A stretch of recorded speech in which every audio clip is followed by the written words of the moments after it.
આપણે જે first chapter learn કરવાનું છે એની અંદર જે યુનિટ 1 છે ડાયરેક્ટિંગ, એ આપણે લર્ન કરવાનું છે ફર્સ્ટ, કે આપણે કોઈ વ્યક્તિને ડાયરેક્ટ કરવાના છે. કંપનીની અંદર ઘણા બધા લોકો છે એ વર્ક કરતા હોય છે, તો એ બધા લોકોને મેનેજ કરવા, એને નવું વર્ક તમારે એને પહેલાં તો કોઓર્ડિનેટ કરવાનું, તમારે નવું વર્ક આપવાનું, જે ડેઇલી જે રૂટીન છે એની અંદર તમારે જે વ્યક્તિ છે એમ્પ્લોયર છે એને વર્ક અલોકેટ કરવાનું, તો એ બધું જ વર્ક છે એ ડાયરેક્ટિંગની અંદર કરવામાં આવે છે, બરાબર છે. તો ડાયરેક્ટિંગ કરવા માટે વ્યક્તિઓને છે એ ડિપાર્ટમેન્ટ વાઇઝ અલોકેટ કરવામાં આવેલા હોય છે અથવા તો અપોઇન્ટ કરવામાં આવેલા હોય છે, બરાબર. તો આપણે એના વિશે લર્ન કરવાનું છે. તો ફર્સ્ટ જે આપણો ટોપિક છે ઇન્ટ્રોડક્શન. તો પહેલાં તો આપણે એ સમજશું કે ડાયરેક્ટિંગ એનો મિનિંગ શું છે, કયા વ્યક્તિ ડાયરેક્ટિંગ કરે. The meaning of management necessarily indicates important role of directing in the management efforts of people. કે જે લોકો કંપની અંદર ઘણા બધા એફર્ટ્સ કરતા હોય છે ગોલ અચીવ કરવા માટે, તો એ વ્યક્તિઓનો ઇમ્પોર્ટન્ટ રોલ શું છે? તો ઇમ્પોર્ટન્ટ રોલ છે એનો એ છે કે બધા વ્યક્તિઓને મેનેજ કરે છે, જેનાથી કંપની છે એના ગોલ્સ અચીવ કરી શકે છે. In the same way, coordination is considered as the soul of management and directing as the base to achieve the better coordination. તો એ જ વેમાં આપણે જોઈએ તો કોઓર્ડિનેશન એક એવી વસ્તુ છે કે જો આપણે કંપનીની અંદર બધા ડિપાર્ટમેન્ટ એકબીજા સાથે કનેક્ટેડ હોય, તો ફોર એક્ઝામ્પલ સેલ્સ ડિપાર્ટમેન્ટ છે એ પરચેસ ડિપાર્ટમેન્ટ સાથે કનેક્ટેડ હોય, બિકોઝ કે પરચેસ ડિપાર્ટમેન્ટ છે એને રો મટીરિયલ પરચેસ કરવાનું છે, ધેન આફ્ટર પ્રોડક્શન છે એને કરવાનું છે, પ્રોડક્શન પછી તમે સેલ કરી શકશો. તો જો સેલ કરવાનું છે તો કેટલી ક્વોન્ટિટી સેલ થાય છે, એની પાસે કેટલો સ્ટોક અવેલેબલ છે, પરચેઝમાં કેટલો રો મટીરિયલ અવેલેબલ છે, પ્રોડક્શનમાં કેટલું આઉટપુટ છે એ બની ગયેલું છે જેને આપણે સેલ કરવા માટે આપણે એને રાખી શકીએ. તો એ બધું છે એ કોઓર્ડિનેશન કમ્યુનિકેશનથી પોસિબલ બને, બરાબર છે. તો એ કોઓર્ડિનેશન છે એ મેનેજમેન્ટનું સોલ છે, આપણે એમ કહી શકીએ, બરાબર છે. તો એ જે સોલ ઓફ ધી મેનેજમેન્ટ છે, બરાબર, તો એને બેટર બનાવવા માટે છે એ ડાયરેક્ટિંગ અવેલેબલ છે. તો ડાયરેક્ટ કરવાથી અથવા તો કોઈ વ્યક્તિ ઉપર આપણે ફોર એક્ઝામ્પલ આપણે કોઈ વ્યક્તિ ઉપર કંટ્રોલ રાખવો છે તો એને આપણે ડાયરેક્ટ કરવા પડશે, એને આપણે ઇન્સ્ટ્રક્શન આપવું પડશે, એને આપણે ઓર્ડર આપશું, બરાબર છે. એ પ્રમાણે આપણે એની પાસે વર્ક કરાવશું, બરાબર. ધેન આફ્ટર પછી આપણે એ ડાયરેક્ટ છે એ વ્યક્તિને ડાયરેક્ટ કરી શકીએ, બરાબર છે. તો આ રીતે ડાયરેક્ટિંગ છે એ કોઓર્ડિનેશનનું વર્ક છે એ ઇઝી બનાવે, બેટર બનાવે છે. નેક્સ્ટ છે directing techniques or methods involve mainly motivation, leadership, communication and supervision. જેમ મેં તમને આગળના પોઈન્ટ્સ છે એમાં સમજાવેલું કે મોટિવેશન, તો આપણે એને ડાયરેક્ટ કરશું અને એને ઇન્સ્ટ્રક્શન આપશું, તો જેનાથી એને શું વર્ક કરવાનું છે, કયા વેની અંદર કરવાનું છે, કઈ મેથડની અંદર કરવાનું છે, એ એને ઇન્સ્ટ્રક્શન મળશે, જેનાથી પ્રોપરલી વર્ક કરી શકશે. તો એને એક ટાઈપનું મોટિવેશન મળ્યું, બરાબર છે. અથવા તો બહુ સારું વર્ક કરશે તો આપણે એને અપ્રિશિએટ કરશું, તો જેનાથી એને મોટિવેશન મળે. લીડરશિપ, તો આપણે બધું વર્ક કરવા માટે એને લીડ તો કરવા જ પડશે, તો એ એક ટાઈપનું લીડરશિપ છે.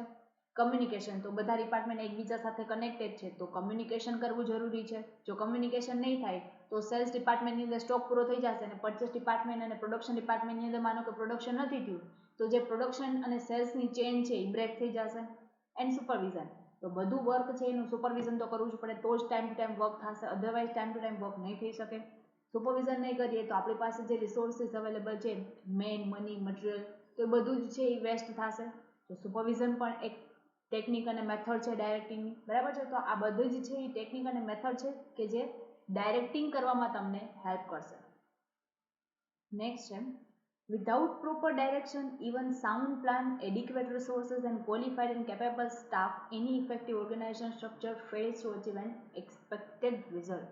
તો તમારે એક્સપેક્ટેડ રિઝલ્ટ જોઈએ છે, તમારે ગોલ્સ છે એ અચીવ કરવાના છે. તમારે જે ગોલ્સ છે કે ફોર એક્ઝામ્પલ તમારો એવો ગોલ છે કે વધારેમાં વધારે પ્રોફિટ થવો જોઈએ. પ્રીવિયસ યરની અંદર આપણો 2 કરોડનો પ્રોફિટ હતો, તો આ યરની અંદર આપણો 3 to 4 કરોડનો પ્રોફિટ થવો જોઈએ, બરાબર છે. તો એ કઈ રીતે પોસિબલ થાય? હવે તમારી પાસે ડાયરેક્ટ કરવા માટે અથવા તો તમને ડાયરેક્શન આપવા માટે, દિશા બતાવવા માટે કોઈ વ્યક્તિ નથી, બરાબર છે. તમને લીડ કરી શકે એવું કોઈ વ્યક્તિ નથી, બરાબર છે. તો તમારી પાસે સાઉન્ડ પ્લાન છે, બરાબર. તો સાઉન્ડ પ્લાન કે તમે પ્રોપરલી વર્ક કરી શકો એમ છો.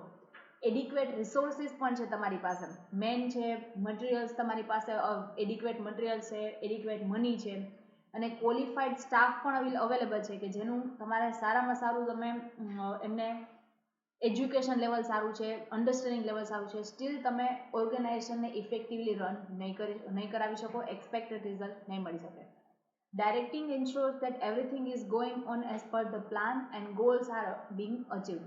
તો ડાયરેક્ટિંગ છે એ એવું એન્શ્યોર કરે છે કે તમારો પ્લાન છે અને ગોલ્સ છે એ અચીવ નહીં થાય. જો તમે પ્રોપરલી સાઉન્ડ પ્લાન છે, પ્રોપરલી ડાયરેક્શન નહીં કરો તો તમારો સાઉન્ડ પ્લાન છે એ પણ ફેલ જશે. બરાબર છે. તો ગોલ્સ અચીવ કરવા માટે તમારું ડાયરેક્ટિંગ છે એ તમારા ગોલ અને પ્લાન પર જ હોવું જોઈએ અને એના મુજબ જ તમારે ડાયરેક્ટિંગ કરવાનું છે કે જે પ્રમાણે તમારે ગોલ અચીવ કરવાના છે. તો આ હતું આપણું મેનેજમેન્ટ અને ડાયરેક્ટિંગ છે એનું એક્સપ્લેનેશન. નેક્સ્ટ જે આપણે ટોપિક લર્ન કરવાનો છે need or purpose of directing. Directing is a base to achieve the effective coordination and coordination is a key to achieve the objective. Objective and goals are almost same. તો એ બધા almost same છે. તો objective છે એ achieve કરવા છે, goal achieve કરવા છે તો કોઓર્ડિનેશન જરૂરી છે અને કોઓર્ડિનેશન જો કરવું હોય તો એનો બેઝમેન્ટ છે એ ડાયરેક્ટિંગ છે. તો એના માટે કોઓર્ડિનેશન માટે ડાયરેક્ટ કરવું જરૂરી છે, જે આપણે આગળના ઇન્ટ્રોડક્શનમાં ઓલરેડી સમજી લીધું છે. Therefore, entire management is replaced by the directing functions alone. તો હવે અલગ અલગ જે એક્સપર્ટ્સ છે એમને અલગ અલગ ડેફિનેશન આપેલી છે ડાયરેક્ટિંગની. James D Mooney and Allan C Reiley for example state that management is the art of directing and inspiring people. તો મેનેજમેન્ટ છે એ એક એવું આર્ટ છે કે જે તમારી કંપનીની અંદર વર્ક કરતા એમ્પ્લોય અને લેબર છે એને શું વસ્તુ કરવાની છે, શું ડિસિઝન લેવાના છે, કઈ રીતે વર્ક કરવાનું છે એનું મેથડ શીખવાડે છે અને મોટિવેટ કરે છે. તો એ એવું એક આર્ટ છે, સ્કિલ છે. According to the Lawrence Appley that defines management as management is the art of getting things done through the efforts of the other people. તો બીજા જે લોકો છે એના એફર્ટ્સ છે એ પ્રોપરલી આપણે એમને પ્રોપરલી ડાયરેક્શનમાં લઈ આવવા છે અથવા તો આપણા ગોલ્સ અચીવ થાય એના માટે એને હેલ્પ કરાવવાનું છે. તો એ એક એવું આર્ટ છે કે જેનાથી આપણે લોકોના જે એફર્ટ્સ છે એને પ્રોપર વેની અંદર કન્વર્ટ કરી શકીએ અને આપણા ગોલ્સ અચીવ કરી શકીએ. Work takes place as per the plan only if the people responsible are properly directed. Directing is not mean for ordering and instruction. તો ડાયરેક્ટિંગનો મિનિંગ ખાલી એવો નથી કે આપણે ખાલી ઓર્ડર આપવાનું અને ઇન્સ્ટ્રક્શન આપવાનું. એની સાથે સાથે એને એક્સપ્લેન કરવાનું, એને જે પ્લાન છે આપણે એ સમજાવવાના, તો એ સમજશે તો એનું ઇમ્પ્લિમેન્ટેશન થઈ શકશે. And inspiring to make them work as a required. Importance of directing essentially explain importance of motivation, leadership, communication and supervision.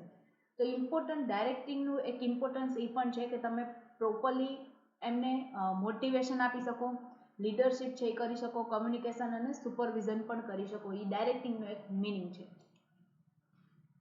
Next છે ડેફિનેશન કુન્ઝ એન્ડ ઓડેનલ.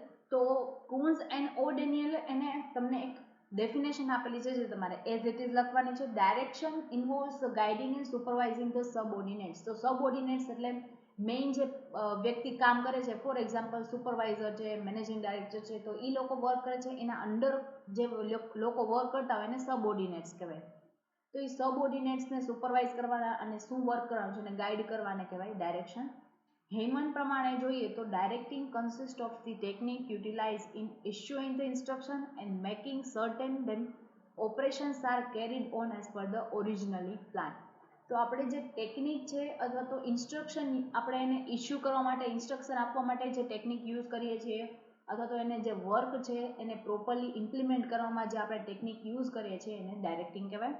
માર્શલ ડાયમોક એના પ્રમાણે જોઈએ તો directing function involves the determining the course, giving the orders and instruction and providing dynamic leadership. તો તમારે જે course means કે તમે જે પ્લાન ઉપર વર્ક કરો છો એના ઉપર એને ઓર્ડર અને ઇન્સ્ટ્રક્શન આપવાનું અને એની સાથે સાથે તમારે લીડરશિપ કે એનું એજ્યુકેશન અને એનું એક્સપ્લેનેશન પણ આપવાનું, એને કહેવાય ડાયરેક્ટિંગ. તો આ ત્રણ અલગ અલગ એક્સપર્ટ્સ દ્વારા છે તમને ડેફિનેશન આપવામાં આવેલી છે.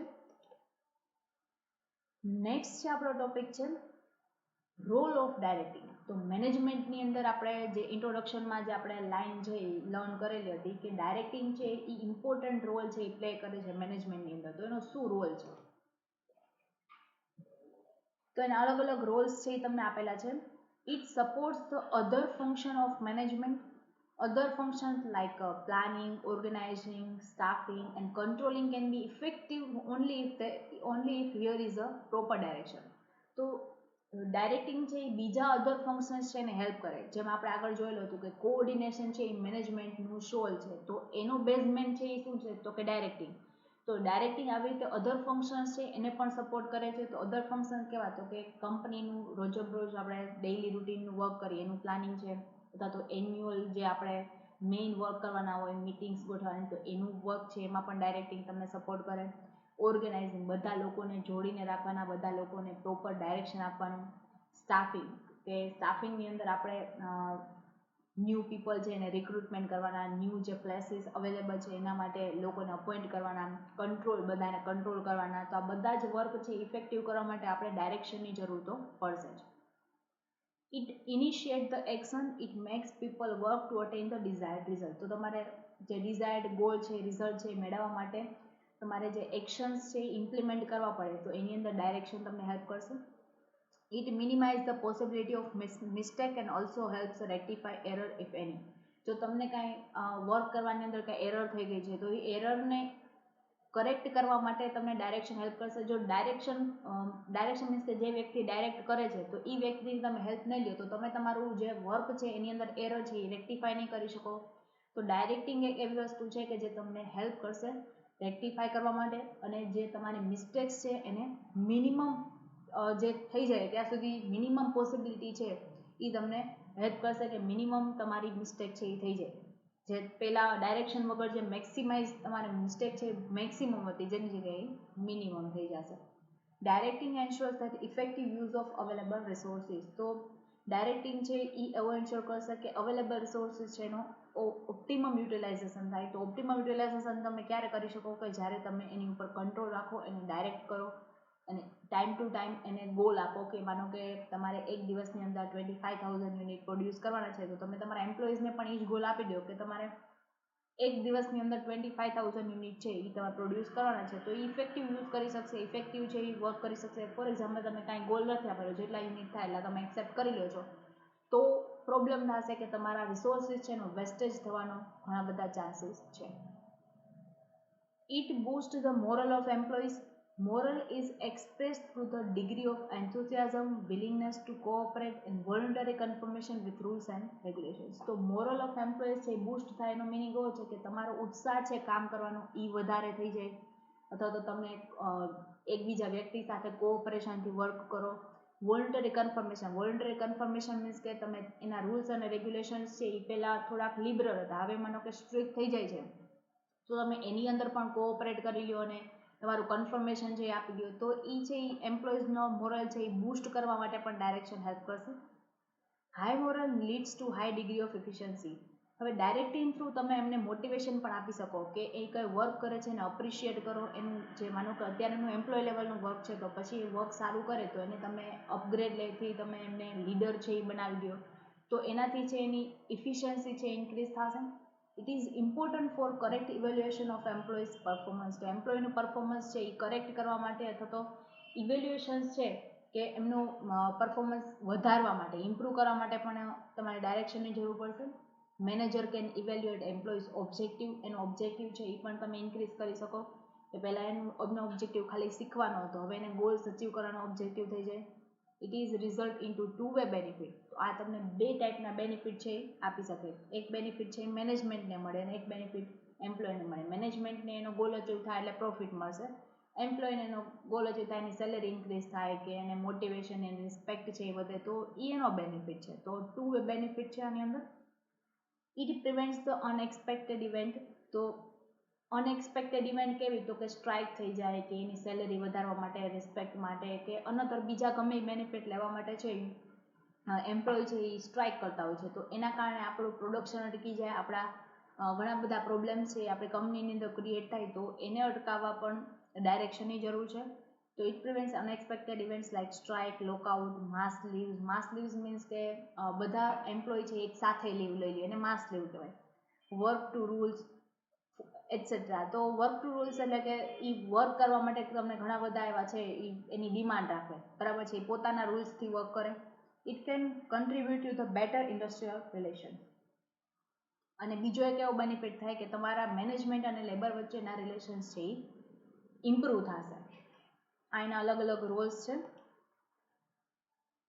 Directing is useful directly as well as indirectly. તો એ ડાયરેક્ટલી તો તમને યુઝફુલ થશે, એની સાથે સાથે ઇનડાયરેક્ટલી પણ યુઝફુલ થશે. To create and maintain good image and reputation in the market. તો યુઝફુલ ડાયરેક્ટલી તમારી કંપનીની અંદર તો થાય છે, પણ એની સાથે સાથે તમે તમારી માર્કેટની અંદર પણ ઇમેજ સારી થશે કે તમે તમારા એમ્પ્લોયને સારી રીતે રાખો છો, તમારા એમ્પ્લોય સાથે સારું એવું જે તમારો બિહેવિયર છે એ સારો છે, તમે એમને વધારેમાં વધારે સેલેરી આપો છો, જેનાથી ક્વોલિટીવાળું વર્ક કરે છે. તો ક્વોલિટી સારી હશે તો ગુડ્સ તમારા સારા વેચાતા હશે, બરાબર. તો તમારી માર્કેટની અંદર ઇમેજ પણ સારી થશે. તો એના કારણે તમને બે ટાઈપના બેનિફિટ મળે, ડાયરેક્ટલી બેનિફિટ અને indirectly benefit. It makes organisation dynamic. તો જેના કારણે તમારું ઓર્ગેનાઇઝેશન છે એ ડાયનેમિક બને, કે જેનાથી તમે કોઈ પણ ચેન્જીસ તમારે ટેકનોલોજી વાઇઝ કંઈ ચેન્જીસ થાય છે તો તમે તમારી કંપનીની અંદર છે એ વિધાઉટ એની હેસિટેશન્સ છે તમે ઇમ્પ્લિમેન્ટ કરી શકશો. The organization find it easy to adjust with the business environment. બરાબર. તો ટેકનોલોજીની ચેન્જીસ આવે તો તમે એની સાથે સાથે તમારી કંપનીની અંદર પણ ચેન્જ કરી શકો. Organisation can absorb needed changes easily. તો જે ચેન્જીસ છે એ થશે એ તમે ઇઝીલી એબ્ઝોર્બ કરી શકશો. એના માટે તમારે કોઈ નવા એફર્ટ્સ કરવાની જરૂર નહીં પડે જો તમે ડાયરેક્શન પ્રોપર કરતા હશો તો. નેક્સ્ટ છે આપણે લર્ન કરવાનું છે મેથડ્સ ઓફ ડાયરેક્ટિંગ. તો ત્રણ ટાઈપની મેથડ છે એ આપણે ડિસ્કસ કરવાની છે, તે ડિસ્કશન મેથડ, ઓપન મેથડ અને ઓટોક્રેટિક મેથડ. તો આ ત્રણ મેથડ છે કે જે આપણે વન બાય વન ડિસ્કસ કરીએ. ફર્સ્ટ જે છે ડિસ્કશન મેથડ. તો ડિસ્કશન મેથડ છે એની અંદર તમે ડાયરેક્ટિંગ કઈ રીતે કરી શકો કે તમારે કંપની છે એની અંદર છે એ કાંઈ પ્લાન્સ છે ઇમ્પ્લિમેન્ટ કરવા છે કે કાંઈ બીજું તમારે ઇમ્પ્લિમેન્ટ કરવાનું છે, બરાબર છે. તમે એવા પ્રોજેક્ટ છે એ લીધેલા છે તો એ તમારે ઇમ્પ્લિમેન્ટ કરવાનું છે. તો એના માટે તમારે મેનેજમેન્ટ સાથે ડિસ્કશન કરવું પડે, તમારા એમ્પ્લોય સાથે ડિસ્કશન કરવું પડે. તો એ મેથડથી પણ તમે ડાયરેક્ટિંગ કરી શકો છો. This is the democratic method of directing through the formal and informal meetings. તો મિટિંગ્સ તો તમારે કરવી પડશે કે તમે એક ખાલી મિટિંગ બોલાવો, એન્યુઅલ મિટિંગ છે એ તમારા શેર હોલ્ડર માટે બોલાવો અને પ્રોજેક્ટ વિશે ડિસ્કશન કરો તો એમાં પણ ડાયરેક્શનની જરૂર પડશે. ફોર્મલ મિટિંગ છે, ઇનફોર્મલ મિટિંગ કે તમે એમ્પ્લોય છે એ વર્ક ઉપર છે તો વર્ક પ્લેસ ઉપર તમે એમને સમજાવી દો. ઇનફોર્મલ મિટિંગ્સ છે કે તમે કોઈ કોફી શોપ ઉપર છે એ તમે એમ્પ્લોયઝની મિટિંગ રાખો તો ઇનફોર્મલ મિટિંગ્સ છે. The suggestion of employee are sought and considered. તો એમાંથી તમે માનો કે કોઈ પ્રોજેક્ટ ઇમ્પ્લિમેન્ટ કરવો છે તો કોઈ એમ્પ્લોયને એના વિશે સારું એવું નોલેજ છે તો તમે એના સજેશન પણ કન્સિડર્ડ કરો. In the formal meeting, notice is issued in which the business policy explains the changes taking place in the administration or giving proper explanation about the functioning of the employees. તો formal meeting કોને કહેવાય? તો formal meeting એને કહેવાય કે જેમાં તમને જેનો ડેઝ છે એ નક્કી હોય કે આટલા દિવસ પહેલાં તમને નોટિસ મળી જવી જોઈએ. ફોર એક્ઝામ્પલ 14 ડેઝ મિટિંગ ના હોય એની પહેલાં તમને નોટિસ મળી જવી જોઈએ. નોટિસની અંદર છે એઝ પર બિઝનેસ પોલિસી શું તમારે એની અંદર ડિસ્કસ કરવાનું છે અથવા તો કયા પ્લાન્સ છે એના વિશે જે ચર્ચા કરવાની છે કે એની અંદર એમ્પ્લોય શું વર્ક કરવાના છે બધું જ એની અંદર લખેલું હોય, બરાબર છે. તો એને ફોર્મલ મિટિંગ કહેવાય. ઇનફોર્મલ મિટિંગ એવી કે એમાં કોઈ નોટિસની જરૂર ન પડે અને એમાં જે વર્ક પ્લેસ ઉપર એમ્પ્લોય છે તો એ સીધી ઇન્સ્ટ્રક્શન અને ડિસ્કશન છે એ કરવામાં આવે તો એને ઇનફોર્મલ મિટિંગ કહેવાય. Informal meeting is convened without written notice as per the requirement. એ રિટર્ન નોટિસથી નહીં થાય બટ રિક્વાયરમેન્ટ વાઇઝ છે એ ગોઠવવામાં આવતી હોય છે. This type of meeting may be for the certain department also. તો એ અલગ અલગ ડિપાર્ટમેન્ટ છે એની અંદર અલગ અલગ ટાઈપની મિટિંગ જરૂરી છે. જેમ કે એન્યુઅલ રિપોર્ટ છે અથવા તો કોઈ મેજર ડિસિઝન લેવાના છે તો એના માટે ફોર્મલ મિટિંગ જ કરવી પડે કારણ કે શેર હોલ્ડર વચ્ચે કરવાની છે. બટ અમુક ડિપાર્ટમેન્ટ છે એના માટે તમારે ઇનફોર્મલ મિટિંગ ચાલે બટ તમારે અમુક ડિપાર્ટમેન્ટ છે એની અંદર ફોર્મલ જ છે એ કરવી પડે. The main aim of the meeting is to discuss as the required to solve the unexpected problem and to give important information to the employees. તો એ બે મિટિંગનો એક જ એમ છે કે તમારે છે એ ડિસ્કસ કરવાનું છે કે જે તમારા અનએક્સપેક્ટેડ પ્રોબ્લેમ્સ છે કંપનીની અંદર ક્રિએટ થયેલા છે. ફોર એક્ઝામ્પલ તમારી કંપનીની કોઈ ડિપાર્ટમેન્ટની અંદર આગ લાગે છે તો તમે એના માટે છે ઘણું બધું નુકસાન થયેલું છે તો તમારે એમ્પ્લોય સાથે તમારા શેર હોલ્ડર સાથે ડિસ્કસ કરવું પડશે. તો એના માટે જે મિટિંગ બોલાવવામાં આવે છે એનો મેઇન પર્પસ એ જ છે કે તમે જે વસ્તુ છે એની ઇન્ફોર્મેશન અથવા તો એનું સોલ્યુશન છે એ એમની સાથે ડિસ્કસ કરવાનું, એમને ઇમ્પોર્ટન્ટ જે ઇન્ફોર્મેશન છે એ પ્રોવાઈડ કરવાની. Such meeting which show the trust in the employees are welcomed by them From the motivational point of view, this method of directing has possibility of getting successful because this system gives the weightage to the opinions of the employees. તો એમ્પ્લોઈઝને opinion આપશે કે જેની અંદર એમને success થવા માટેની એક point મળશે અને મોટિવેશન છે એ એને પ્રોવાઈડ કરવામાં આવશે. તો તમે એક ડિસ્કશન મેથડથી પણ ડાયરેક્શન કરી શકો છો. ડિસ્કશન મેથડની અંદર જે આપણે કન્ટિન્યુ કરીએ તો this method of directing has certain limitations. તો એની અંદર ઘણી બધી લિમિટેશન્સ પણ અવેલેબલ છે. If the top management are not able to successfully utilize then it is democratic benefit cannot be derived. In the following situation, mutual discussion method becomes more favorable. તો અમુક વાર છે તમે પ્લાન્સ બનાવેલા છે જો મેનેજમેન્ટ પ્રોપરલી કન્સિડર ન કરે તો એ ફેલ જાય. તો એના કારણે તમે જો મ્યુચ્યુઅલ ડિસ્કશન કરેલું હોય તો તમને આ મ્યુચ્યુઅલ ડિસ્કશન વાળી જે મેથડ છે એની અંદર તમને ઘણું બધું ફેવરેબલ છે અને ઘણી બધી યુઝફુલ થશે કે ટોપ મેનેજમેન્ટ છે એને કંઈ કન્સિડર નથી કરેલું, બરાબર છે, તમારા પ્લાન્સ છે અથવા તો એ પ્રોપરલી ઇમ્પ્લિમેન્ટ ન કરી શકાય તો જો તમે એમ્પ્લોય સાથે સજેશન્સ છે એ કરેલા હોય, એમ્પ્લોય સાથે તમે ડિસ્કશન કરેલું હોય તો એના સજેશન્સ તમને ઘણીવાર કામ લાગી શકે. તો આ મ્યુચ્યુઅલ ડિસ્કશનની મેથડ ત્યારે તમને ઘણી બધી કામ આવી શકે છે, યુઝફુલ છે.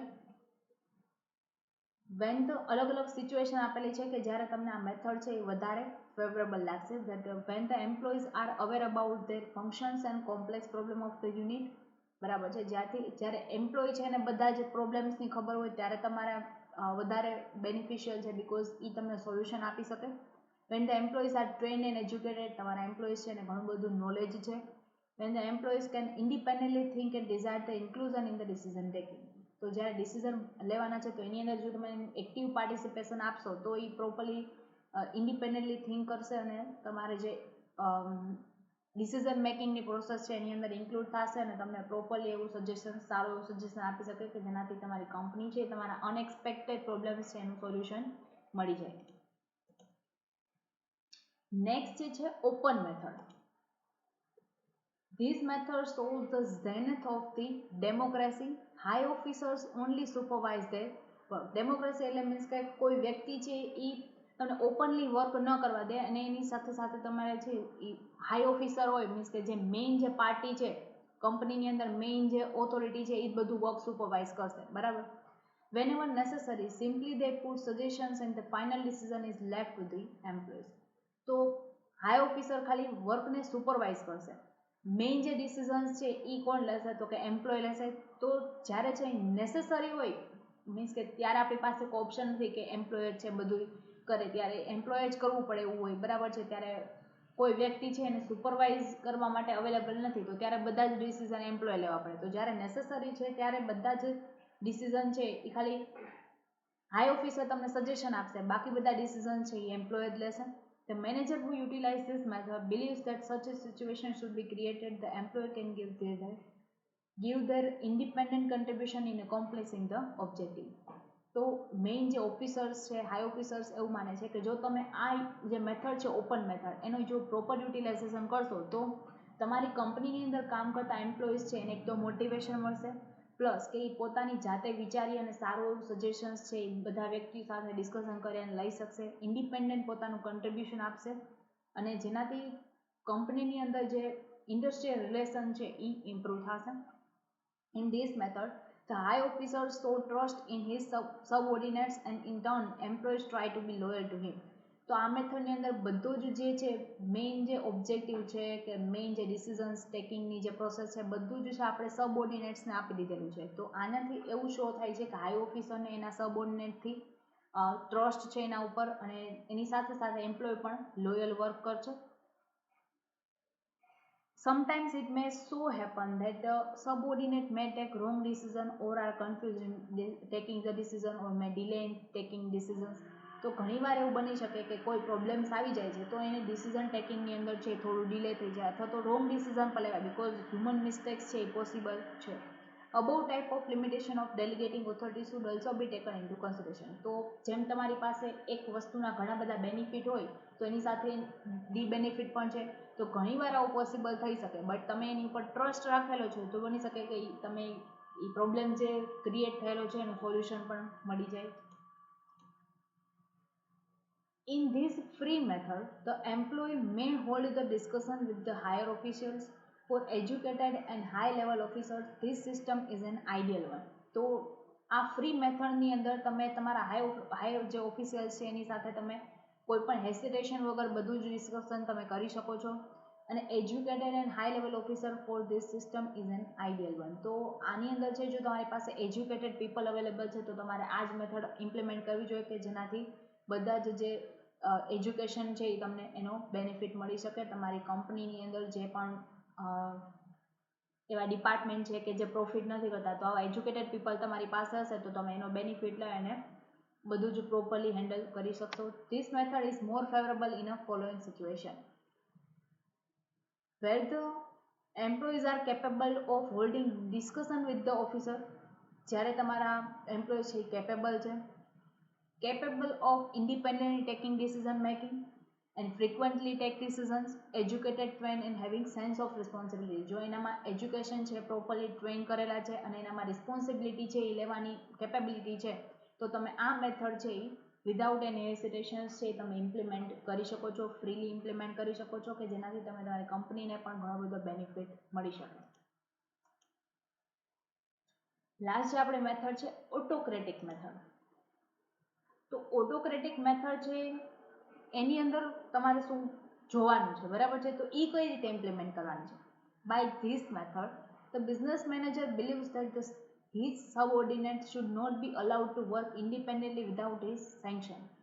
ઓટો ડેમોક્રેસીની અંદર શું હતું તો કે એને ફ્રીલી બધું છે એ સુપરવાઇઝ કરવા માટેના એને ઓથોરિટી ડેલિગેટ કરવામાં આવતી હતી, બરાબર છે. એમાં જે એના મેઇન જે પર્સન્સ છે એ એના સબઓર્ડિનેટ ઉપર ટ્રસ્ટ છે એ રાખતા હતા અને સબઓર્ડિનેટ છે એ લોયલી વર્ક કરતા હતા. બટ ઓટોક્રેટિક મેથડની અંદર બધું જ છે એ બિઝનેસ મેનેજર છે એ એવું બિલીવ કરે છે કે સબઓર્ડિનેટ છે એને કોઈ ઇન્ડિપેન્ડન્ટલી વર્ક કરવા માટેની ઓથોરિટી આપવામાં ન આવે.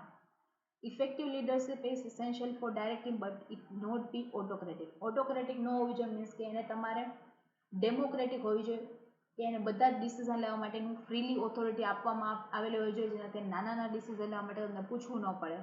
અને જો એવું બધું જ તો જો તમે સ્ટ્રિક્ટ રાખશો તો તમારા બધા ડિસિઝન મેકિંગની અંદર ડિલે થઈ શકે છે.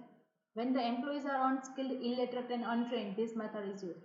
જો તમારા એમ્પ્લોઈઝ છે એ કેપેબલ નથી, રિસ્પોન્સિબિલિટીની સેન્સ નથી તો તમે છે એમને આ અનસ્કિલ્ડ છે કે ઇલિટરેટ છે, અનટ્રેન્ડ છે તો તમે આ મેથડ યુઝ કરો તો પ્રોપર છે, બરાબર છે. અધરવાઇઝ ટ્રેન છે તો તમે એનો જે એન્થુસિયાઝમ છે એ ડિક્રીઝ કરશો જો ઓટોક્રેટિક મેથડ એની અંદર ઇમ્પ્લિમેન્ટ કરશો તો. Following are the three situations characteristics of this method. Centralization of authority should be made for the manager, depends mainly on the orders, strict supervision should be maintained. તો ત્રણ characteristics છે આ મેથડની અંદર implement કરવામાં આવશે કે ઓથોરિટી છે એ મેનેજરના હાથમાં જ રહેશે, ખાલી વર્ક છે એ એમ્પ્લોયને કરવાનું છે અને બધું જ છે એ ઓર્ડર ઉપર ડિપેન્ડ છે. તમે જેટલો ઓર્ડર અને ઇન્સ્ટ્રક્શન આપશો એટલું જ એમ્પ્લોય વર્ક કરશે અને સ્ટ્રિક્ટ સુપરવિઝન મેન્ટેન કરવામાં આવશે કે કોઈ વસ્તુ છે એનો બગાડ થવો જ ન જોઈએ, બધું સ્ટ્રિક્ટ સુપરવિઝન કંટ્રોલની અંદર થશે. ઓટોક્રેટિક મેથડ છે. Centralise authority in the manager. Centralise authority જેમ આપણે આગળ મેં તમને એની હિન્ટ આપેલી કે બધી જ ઓથોરિટી છે મેનેજરના હાથમાં હશે, ખાલી વર્ક જ એમ્પ્લોય કરશે. Here all the authorities are centralized in the hands of manager. This method gives best result where the employees are illiterate and untrained. જો illiterate and untrained છે તો મેં એને કાંઈ નોલેજ નથી તો તમે એને ઇન્સ્ટ્રક્શન આપશો તો એને મોટિવેશન મળશે. તો આ પ્રમાણે ઓટોક્રેટિક મેથડ છે એ પ્રોપર છે.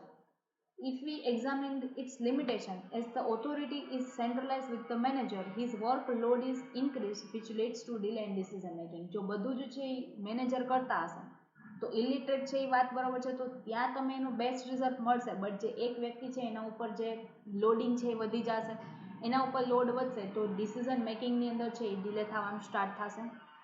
Secondly, if the employee is carrying their duty without enjoying any authority cannot last long in the business. જો એમ્પ્લોયને તમે કોઈ પણ જાતની ઓથોરિટી નહીં આપેલી હોય તો એ એનું જે વર્ક છે એને એન્જોય નહીં કરી શકે તો જેનાથી તમારો બિઝનેસ છે લોંગ ટાઈમ સુધી નહીં ચાલી શકે. બિકોઝ એમ્પ્લોય છે એ જેમ જેમ એનો મોરલ ડિક્રીઝ થશે એમ એમ એનો પ્રોબ્લેમ્સ ઘણા બધા ક્રિએટ થશે. તો પ્રોબ્લેમ્સ ક્રિએટ થશે તો સ્ટ્રાઇક થશે અને એના કારણે તમારી કંપની બંધ પણ થઈ શકે. They leave the unit as soon as they get an opening. તો જેમ બને એમ એ છે વહેલામાં વહેલી કંપની છે એ જ્યાં સુધીને બીજી જે જોબ ન મળે ત્યાં સુધી તમારી સાથે વર્ક કરશે અને જેવી એને બીજી જોબ મળી જશે તો એ તમારી કંપનીમાંથી છે એ લીવ લઈ લેશે અને તમારી કંપની છે એને છોડી દેશે. This leads to a rise in employee turnover which reduces the efficiency. જેના કારણે એમ્પ્લોય ટર્નઓવર વધશે, તમારી કંપનીમાંથી લીવ કરવાવાળા એમ્પ્લોય છે એ વધી જશે અને જેના કારણે કંપની છે એની ઇફિશિયન્સી છે એ ડિક્રીઝ થશે. Next is just depend on the orders. In the second method of autocratic system, only orders are used for taking the work from the employees. ખાલી તમારી એન્ડ પાસેથી વર્ક જ કરાવવાનું છે, બીજા કોઈ પણ પ્રકારની તમે ઓથોરિટી તમને આપેલી નથી. એમ્પ્લોયને કોઈ ફ્રીડમ છે એ ફીલ નહીં થાય.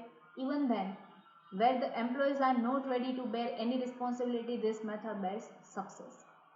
In this method of commands, detailed instruction are given. તો એની અંદર તમારે ડિટેલ ઇન્સ્ટ્રક્શન આપવી પડશે અને ઇન્સ્ટ્રક્શન અમે ન સમજાય તો એને એક્સપ્લેનેશન પણ આપવું પડશે.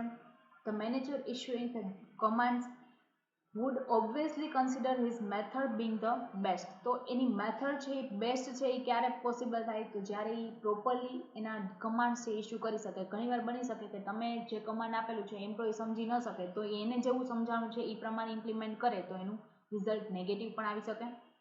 Skilled employees are not able to utilize their skill, intellect, imagination or wisdom. તો સ્કિલ એમ્પ્લોય છે એની અંદર એની સ્કિલ છે કે એનો કોઈ યુઝ નહીં થાય કારણ કે તમે ઓર્ડર વાઇઝ જ વર્ક કરાવો છો. તો એની સ્કિલ્ડ એમ્પ્લોય જ્યારે હશે ત્યારે તમારે આ જે ઓટોક્રેટિક મેથડ છે એ પ્રોબ્લેમ ક્રિએટ કરાવી શકે કે એની સ્કિલનો કોઈ યુઝ નથી થતો તો એ વ્યક્તિ છે એ બની શકે કે એનો મોરલ છે એ ડિક્રીઝ થઈ જાય. Untrained and unexperienced employee may find this instruction helpful to them but not for the longer period of time. તો અનટ્રેન એમ્પ્લોઈઝ માટે છે ઓટોક્રેટિક મેથડ બરોબર છે બીકોઝ એને આમ પણ નોલેજ નથી તો એને થોડુંક નોલેજ છે ઇન્ક્રીઝ કરવા માટેનો ચાન્સ મળે બટ એ પણ લાંબા ટાઈમ સુધી નહીં ચાલે કારણ કે ધીમે ધીમે એ એની સ્કિલ વધારશે અને ધીમે ધીમે વર્કનો એક્સપિરિયન્સ આવશે પછી એ એવું ઈચ્છતા હોય કે થોડીક રિસ્પોન્સિબિલિટી અને થોડાક એમને ઓથોરિટી આપવામાં જેનાથી પ્રોપરલી વર્ક કરી શકે તો ત્યારે ઓટોક્રેટિક મેથડ છે એ પ્રોબ્લેમ્સ ક્રિએટ કરશે. અને લાસ્ટ છે સ્ટ્રિક્ટ સુપરવિઝન સિસ્ટમ. તો સ્ટ્રિક્ટ સુપરવિઝન સિસ્ટમ કે તમે કોઈ પણ વર્ક છે એમને માટે ઓથોરિટી નથી આપેલી તો તમે એના ઉપર છે કન્ટિન્યુઅસ વોચિંગ રાખશો, કન્ટિન્યુઅસ વોચ રાખશો તો એ પ્રોપર વર્ક નહીં કરી શકે. This leader may not have a trust his subordinate, consequently strict supervision is required. તો તમે એના ઉપર ટ્રસ્ટ નથી કરતા કે કોઈ વર્ક છે પ્રોપરલી કરશે કે નહીં કરે તો એના કારણે તમારે સ્ટ્રિક્ટ સુપરવિઝન રાખવું પડશે. Where the employees are uneducated, unskilled and untrained, this system can work. But if the employees are educated and trained, this system ignoring the democracy ways cannot last long. તો તમે જો democratic ways છે એ નહીં અપનાવો કે જો તમારા employ trend અને educated છે તો તમારી કંપની લાંબા ટાઈમ સુધી નહીં ચાલી શકે. અને ઓટોક્રેટિક મેથડ છે એ ક્યારે યુઝફુલ થઈ શકે તો કે યુનિફોર્મ પોલિસી છે તો તમે કોઈ પણ પોલિસી છે એને સ્ટ્રિક્ટલી ફોલો કરો છો બરાબર. સ્ટ્રિક્ટલી છે એ તમારે એન્વાયરમેન્ટ છે તો તમારે પ્રોબ્લેમ ક્રિએટ ન કરવા હોય તો એના માટે તમે ઓટોક્રેટિક મેથડ યુઝફુલ છે. અનસ્કિલ્ડ અને અનલિટરેટ અને અનટ્રેન્ડ એમ્પ્લોય તમારી પાસે છે, ઇલિટરેટ પીપલ છે, એક્સ્ટ્રીમ થોટ કે તમારા એમ્પ્લોય છે એને કોઈ મીન્સ કે એવું કોઈ નોલેજ નથી, નોલેજેબલ પર્સન નથી. ક્રિટિકલ ઓર ઇન્ડેન્જરિંગ કન્ડિશન્સ કે તમારે કોઈ માનો કે કોઈ રિસ્ક નથી લેવા બરાબર. ક્રિટિકલ સિચ્યુએશન તમારી કંપનીની છે કે જેમાંથી કોઈ પણ પ્રોબ્લેમ છે માનો કે કોઈ પણ ખોટા ડિસિઝન લેવાય તો તમારી કંપનીને બહુ પ્રોબ્લેમ થઈ શકે એમ છે તો તમે ઓટોક્રેટિક મેથડ છે એ યુઝફુલ છે. Extensive indiscipline in the employ કે તમે કંપનીની અંદર એમ્પ્લોય છે એ ડિસિપ્લિનથી વર્ક નથી કરતા, ઇનડિસિપ્લિનથી વર્ક કરે છે બરાબર અને તમારે એમને પ્રોપરલી વર્ક કરાવવા માટે ડાયરેક્શન છે એ પ્રોવાઈડ કરવાનું છે તો ત્યારે ઓટોક્રેટિક મેથડ છે એ યુઝફુલ છે. તો આવું સ્ટ્રિક્ટ સુપરવિઝન સિસ્ટમ છે બરાબર છે એ ઓટોક્રેટિક મેથડની અંદર એનો કેરેક્ટરિસ્ટિક છે એની અંદર ઇન્ક્લુડ થાય છે. તો ક્યારે ક્યારે યુઝફુલ છે એના આપણે અલગ અલગ પોઈન્ટ્સ છે એ જોઈ લીધા. તો અલગ અલગ મેથડ્સ ઓફ ડાયરેક્ટિંગ હતી બરાબર છે. હવે આપણું આ યુનિટ છે અહીંયા પૂરું થાય છે. Thank you.